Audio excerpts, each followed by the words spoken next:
Hi guys, mag-i-slice tayo ng liempo gamit yung malaki natin G. Gensen pan display.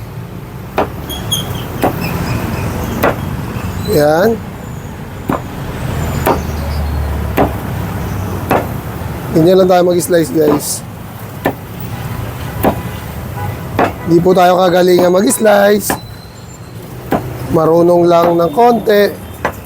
Hindi rin tayo ganun kabilis tulad ng mga veterano. Pero yung ginagawa nating slice, pan display na natin to. Pang prito, pang ihaw, pwede na to guys. Hindi mo lang malalaki. Gawa ko na to. Okay guys, so ganito na yung pan display natin, no. Pwede naman to, no.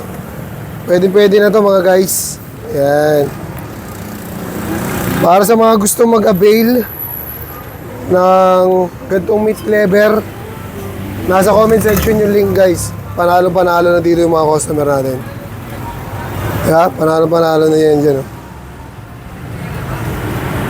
And peace out.